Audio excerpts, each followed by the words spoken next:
saglit na inilikha, kakaibang tama nang sinag sa iyong kutis na kayo manggiusan ba ako dinadala? Bawat ngiti biglang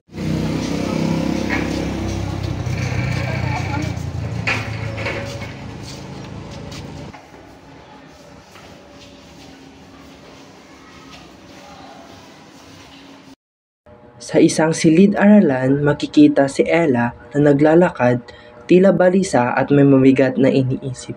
Pagkaupo niya, kakausapin siya ng kanyang kaibigan na si Hazel.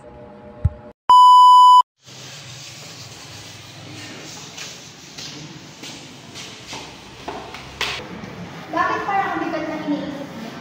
May problema ako. Hindi ko alam kung ano gagawin natin. Ano ba nangyari? Oo nga, hindi kasi nakapansin na rin na parang ang lungkot mo. Darating na kasi yung exam natin. Tapos tumawag yung nanay ko. Sabi niya may sakit daw yung kapatid ko. Hindi ko alam kung anong uunan. Kung yung pag-aaral ko ba o yung pamilya.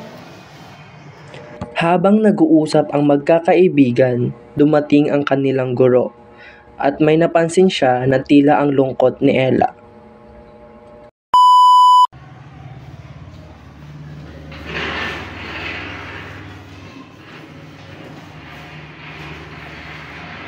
Okay, class, good morning. Good morning, sir! Oh, Mara, ba't parang malungkot ka? May problema ka ba? Sir, gusto kong pumasa at mag-review. Pero kailangan ako ni nanay sa bahay. Hindi ko na alam kung alin ang mas dapat kong gawin. Parehong mahalaga ang pamilya ako. Pero, kailangan mong pumili sa sagot. At kung ano yung mapili mo doon, yun yung magtataphan ko. Pinabukasan mo. Biglang tumunog ang cellphone ni Ella. Tumatawag ang kanyang nanay. Ang kanyang ina ay nagtatrabaho sa ibang lugar at ang kanyang ama naman ay nasa bukid, kaya't walang magbabantay sa kanyang kapatid.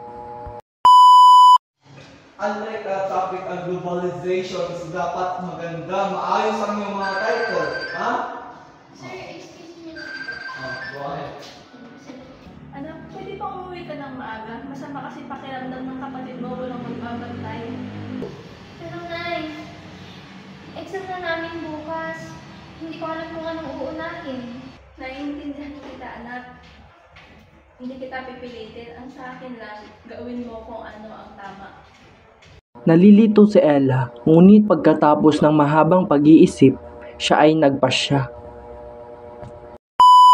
Ang hirap nga niyan, pero kung ako sa'yo, baka uwi ako. Pero kung gusto mo makapasa, kailangan mo mag-focus sa pag-review. Makapag-isip na ako, kailangan ko umuwi sa amin para alagaan yung kapatid ko.